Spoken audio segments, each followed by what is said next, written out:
naughty Bulma. Oh, Bulma. Oh my. The time machine? You made another one? You know you're not supposed to do that. Lord Beerus said so. Oh.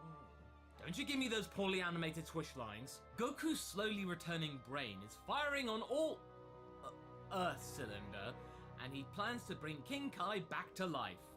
After 12 years, Goku. 12 years? King Kai seems to be grateful. But does this include Bubbles and Gregory? I think it probably does, but I wasn't quite sure at the time. Meanwhile, Bulma has identified the cool glowy thing that is needed to power the time machine. But the trouble is, though, she needs to go to the Earth's core in order to retrieve it. I sense some hijinks afoot. She can use Goku to find the Dragon Balls and get her wish for the material. Oh, it's all gearing up! As Goku's retrieving the Dragon Balls, we get a couple of really nice slice of life scenes, like Roshi on his island just chilling out, saying there's nothing to do. You know that a giant dimensional Zamasu almost destroyed your universe, right? Literally a few weeks ago. And then we have 18, Maron and Chi-Chi just going out shopping, chilling out as girls. But what's really nice to see is that 18's thinking about Ireland and what he might want to do. But, you know, he's a pretty selfless guy. He doesn't really want anything other than 18 and Maron. And Krill's a straight up dude, guys. You may give him flack, but he's a good guy. Come on. I sense a wish brewing. But there's no time for that. Beerus and Whis are here for some food or else they'll destroy the world. You know, that old thing, you know. So yeah, your time fetish will have to wait, Bulma. You gotta go and show them some food. So what have we got today? Ooh, Crab Castle. Nice. It's like White Castle, only with crabs and nothing else. Yes, Whis. It did come out. And it's pretty. Oh, I'm a horrible person. Still though, whenever these guys are on screen and they're not destroying stuff or being serious, they're just a riot. Well enough, Goku retrieves the 7 balls and summons Shenron. But wait! 18, Roshi and Oolong have come to ask for a wish of their own. And they brought along a flashback which was reanimated from Dragon Ball. Thank you, Zoe, you're learning! Now that I think about it, I think this is the first time I've actually seen 18 talk with Goku properly. Not just an aside like it was in the World Tournament in the Buu Saga. This is a proper conversation, albeit in the least amicable of circumstances. She's not being particularly nice to him. Kind of makes sense since, you know, the whole cyborg deal, murdering Son Goku. Yeah, that kind of still lingers. One problem I have with this scene is that while the other guys are bickering, Goku could just talk over them or fly up to Shenron and just ask for wish right there and then. But we wouldn't have a story otherwise. Oh great, here comes Pilaf and crew asking for the wish of world domination. And oh wait, Kid, Trunks and Goten are here for a wish. Nothing specific, just a wish. Kids, with their wild imaginations, am I right? But sorry, kids, you're not going to get your wish. The big time-saving Roshi glasses told you so. Oh, Shenron's getting pissy. He remembers what happened in Fusion Reborn, and he's not going to let that dawdling happen again. So just as Pilaf is about to get up and try again, Gohan lands on top of him, sending him to wherever down in the earth. Oh no, he's got a sick Pan. And probably because of the Saiyan blood, human medicine's not necessarily working on her. What about all the other medicines that Gohan and Goten would have had? Wouldn't that have affected them more because they were half Saiyan? No? But we really shouldn't think about it that much. It's a fever. It's probably one that Saiyan biology doesn't work with. And yeah, the cast seems to get in the way of that.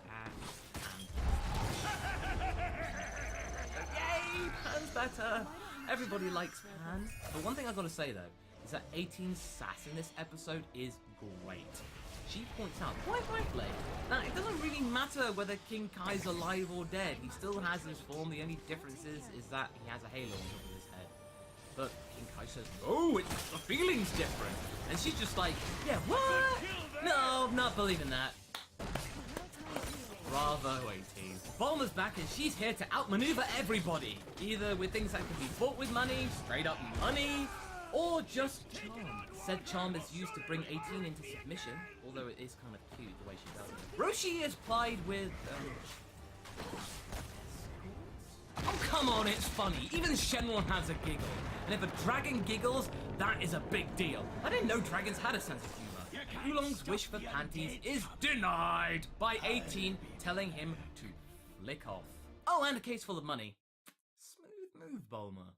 Smooth. And if Goku wants to get his wish out, although he was the one that gathered the Dragon Balls, he has to go down to the Earth's core to retrieve the material.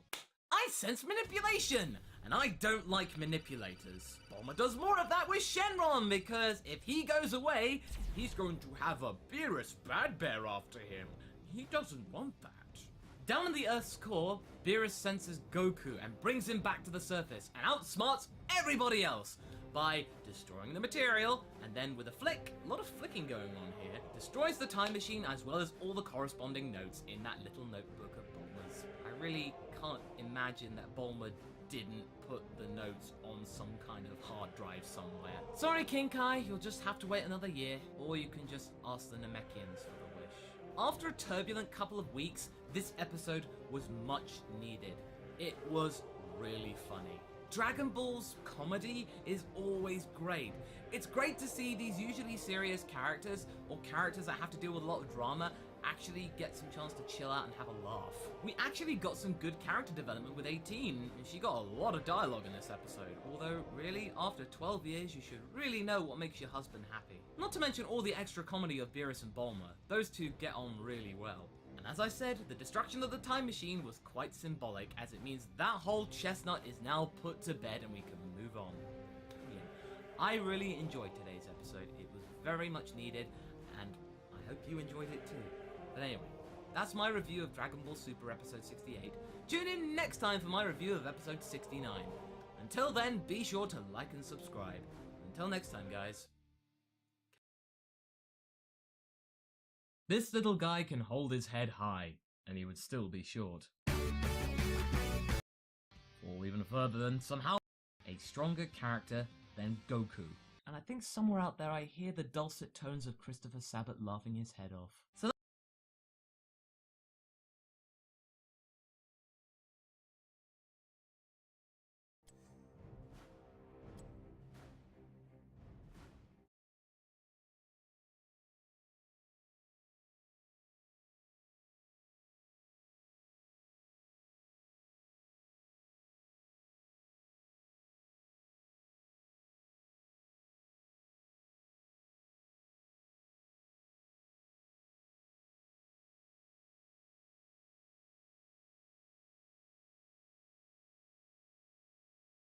Just because I feel like someone's gonna mention it in the comments, I have to address my last video. It got a lot of people talking, but to be honest, that was kind of the point, and at the end of the video, I asked for all these different opinions because the video within itself is an opinion, and probably the biggest opinion that I got was by a guy called Seth the Programmer, and from what I know, he is the power scaling king, so obviously he looked at it from a more scientific point of view. His video makes a lot of sense, and even though he really disagrees with my video, I encourage anyone who cares enough to check it out. So yeah, after that, I don't think I'll be power scaling for a while, but the most important thing right now is that the Future Trunks arc has ended, so what we're left with is the transition stage. Episode 68 will be out in a few hours after this video goes up, and it's not going to be at all related to the next arc. All we know about the next arc is that it's going to be Hit. Someone hired Hit to kill Goku, and out of all the people in Dragon Ball who are alive right now, there's not many people who want Goku dead. Most likely the person who hired Hit will play a key role in the next arc. And if we're being honest, it should be a new character, but on the slight chance that it isn't, I want to look back on all the Dragon Ball characters that are still alive that want Goku dead. It makes the most sense if a person who hired Hit was in Universe 6, just because it would be easier to contact him. Unfortunately, we only know 7 people from Universe 6, and that's everyone we saw at the tournament. Botamo has a reason for disliking Goku, but to hire someone to kill him would be taking it way too far. Now, Frost ended up cheating to beat Goku, so if anything, Goku should be wanting to put a hit out on him. Cobra and Vegeta are in the same boat, they have no reason to even dislike Goku, and finally there's Champa. But I mean, Goku's literally about to go play baseball with him, so I think he's good.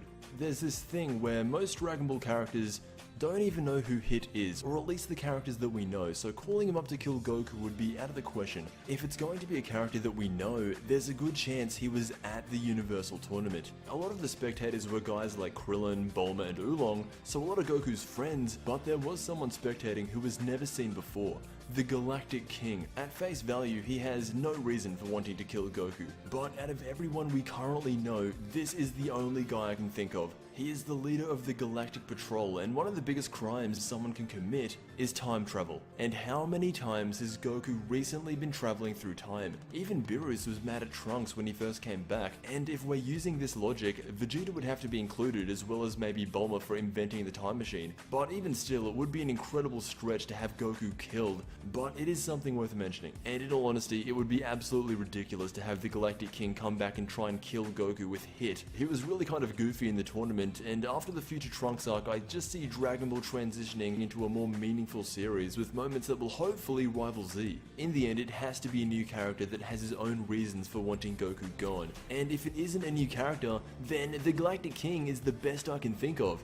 Anyway, let me know what you think. Also, let me know if you want me to cover the next 3 episodes of Dragon Ball Super. I don't usually cover those types of episodes, but if you'd be down to see them, let me know. I want to thank you so much for watching, and until we meet again, I will see you in the next Dragon Ball video.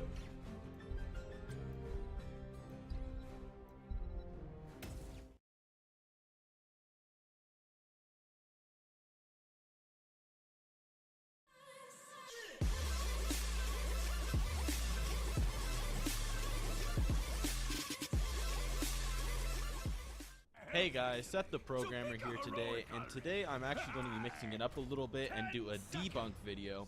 Now, Expert Games uploaded a video called All Levels of Power and attempted to explain the power scale for Dragon Ball Super. However, I respectfully disagree with a lot of it, and seeing as a lot of people bought into his video and a lot of people saw it, like almost 1 million people now, it's our job as a community to debunk it so further misinformation doesn't get spread around. So let's get right into this. Now, the thing with Expert Games' video is that it's not exactly illogical, it's more so outdated per se. The main outdated points he uses are Toriyama's God scale that he made for Battle of Gods a few years ago. However, Battle of Gods is not Dragon Ball Super. In fact, they're completely different in terms of power scale. And on top of this, when Toriyama did make the God scale, he specifically says right above that in the same interview, I haven't thought that much about the future of the series. This directly implies at the time Battle of Gods came out and people still call Beerus Bills that this might have applied, but things have changed a lot over the years since then. Remember, in original Battle of Gods, Goku had a moment where he absorbed a good amount of power into himself, which people called God Essence, from Super Saiyan God, and could fight Beerus just as well as what he could when he was a god. However, when push came to shove, Goku had to utilize Super Saiyan God again to counter Beerus' final attack. However, in Dragon Ball Super, Goku flat out absorbs all of the Super Saiyan God Ki power and straight up surpasses it. Ironically enough, Expert mentions this in the same exact video, but fails to see how it directly debunks the entire notion of an outdated God scale that had no thoughts of the future of the series in mind when it was made. Let me explain in further detail. So Goku absorbed Super Saiyan God into his base form. This was confirmed by everyone in the series numerous times over, including the narrator himself, whom is unbiased. He's literally just part of the staff. And now, you know Goku can go normal Super Saiyan 1, 2, and 3 on top of this Saiyan Beyond God base form, right? He does it in the Universe 6 tournament versus Hit in the manga. He does this in his fight with Goku Black, Future Trunks, etc., etc. He can go Super Saiyan on top of his new base form, meaning Goku's level 6 God form would be multiplied exponentially. Ironically, Expert Games also brought this up in the video, and I'll show you the scan where you got the multipliers from on the screen. But basically, Super Saiyan is 50 times base, Super Saiyan 2 is times 2 of Super Saiyan, and Super Saiyan 3 is times 4 of Super Saiyan 2. This was stated in the Super Exciting Guide, and everyone and their mother uses it. Even logically, without it, Super Saiyan would have to be an over 40 times increase, as Goku on Namek could take out a full power Frieza, whereas Frieza at 50% could take on Goku with Kaioken times 20. So by this, you multiply Goku's God 6 level by 50, and you would get 300. If we use this outdated God scale that was only made for the Battle of Gods movie that was later retconned by Dragon Ball Super and didn't even have the future considered when it was made, then Goku as a Super Saiyan, after his fight with Beerus, he would curb stomp the level 10 Beerus and level 15 Whis at the same exact time using only 10% of his power. So yeah, the God scale cannot be used at all. I've also seen people try to claim that Goku can only go Super Saiyan Blue when at full power and can't use Super Saiyan. Now this is horribly unbacked, and in fact Goku's base form still has normal ki that can be sensed by any of the Z fighters including Krillin and Gohan, so he can still stack Super Saiyan onto his base form. But even if we do use that logic and say that he can only stack Super Saiyan Blue on his full power, then Goku would still dominate Whis and Beerus at the same time if we use the God scale. Reasoning, in the manga, Super Saiyan Blue Vegeta was only at 1/10 of his power when he fought Hit, due to using too much blue power, which somehow diminished the multiplier of Super Saiyan Blue. Which somehow, now this is interesting, as Super Saiyan Blue Vegeta at 1/10 of his power is still far more powerful than base Vegeta, who was stronger than Super Saiyan God. Meaning Super Saiyan Blue Vegeta, even using this downplayed God scale, would still be a 60 on that same exact God scale. Don't even get me started on the fact that Super Saiyan God Goku in the Universe 6 manga was only slightly stronger than Super Saiyan Blue Vegeta at 1/10 of his power. Logically, the scale just can't be accurately used to judge the series anymore. Sorry to say it, but Beerus and Whis are far more powerful than you can possibly imagine. We can only assume, really. And using the God scale, trust me, that is not an accurate way to do it, no offense. A good example of why you shouldn't underestimate Beerus and Whis is how Toriyama directly stated he has no plans for Goku and Vegeta to surpass Beerus, even when Goku used Kaioken times 10. And yes, Kaioken times 10 would be considered surpassing, just how Vegeta considered himself surpassed by Goku when he got bullied by Kaioken times 3, etc. Toriyama is flat out stating no, even with the Kaioken, Goku just can't beat Beerus, and Beerus even adds on to this by flat out challenging Goku to a fight, while Champa flat out challenges Hit, who could take on Super Saiyan Blue Kaioken times 10 on even footing. It's simply a fact at this point. Don't underestimate Beerus and Whis, and especially don't underestimate them using this outdated God scale that never considered Dragon Ball Super as a thing when it was made. Expert Games also goes on to say that it was confirmed Champa is weaker than Beerus, which is actually untrue. It's only implied Champa is weaker by Vados because he's fat, although that could simply be to egg him on to work out to surpass his brother or something, and it does not equal 100% confirmation or anything. Even though I do think Beerus is stronger, and I might do a video on that, it's still just, there's no 100% confirmation. If anyone tells you it's confirmed, they're lying. It's a lie. Another thing is Vados versus Whis. Vados was stronger than Whis. Yes, this was stated. However, in Whis' own words, thousands of years ago. Whis is implying he's gotten much stronger over thousands of years of time, so you can't say 100% one is stronger than the other without your own headcanon being involved, which is also a fallacy. Expert also says Super Saiyan Rose is the strongest transformation so far, which is inaccurate, as it's only Goku Black's version of Super Saiyan. It's not more than a 50 times multiplier. Goku Black's base form is just insanely more powerful than Goku and Vegeta's, which lets his normal Super Saiyan form attack, Super Saiyan Blue forms. He also poorly scaled Trunks to being less than half of Goku Black's power, which is extremely inaccurate, as Trunks was the first fighter to actually push Black and even make him bleed. Hell, I even thought Trunks almost killed him at one point when he was fighting him, like he blasted him with a Gallic gun. I thought Black was gonna die, man. Although Black logically was still stronger than Trunks as stated, it's just that Trunks definitely was pushing Black, like he made him bleed and everything. Expert then goes on to say Merge Zamasu is stronger than Beerus, but weaker than Whis, which is a massive logical fallacy and very contradicting, as he's using the Goku 6 Beerus 10 God scale, whereas Merge Zamasu would consist of Goku Black, the strongest non-of-good-destruction fighter, merged with Zamasu, then having their powers exponentially multiplied to no conceivable end. To say he's only twice as strong as God Goku is flat out wrong, as even Goku Black in his base form is stronger than Super Saiyan God, and his Super Saiyan Rose form, which is his version of Super Saiyan, is at least 50 times stronger than his base form. But to say that his merged form, which is beyond just 50 times Super Saiyan God's, Super Saiyan Rose form, is only isn't even 3 times stronger than his base form, it's like, not even 3 times. He's implying it's literally a 2 times boost, like just add Goku Black and Zamasu. But to say that his merged form isn't even 3 times stronger than just his base form is absolute lunacy. There's no way this can be bought, and I apologize for that. But it's really crazy to think that you only think that merged Zamasu isn't even twice as strong as base Goku Black. Like, you really need to think about this, man. Goku Black was stated the most powerful fighter by the Dragon Ball Super producer himself, surpassing Hit and raw power and possibly even Goku's Kaioken times 10 from the tournament. Then Expert goes as far as to say Vegito could take on Whis, but they're around equal. Using the God scale once again, he's implying Vegito isn't even 3 times stronger than base Goku.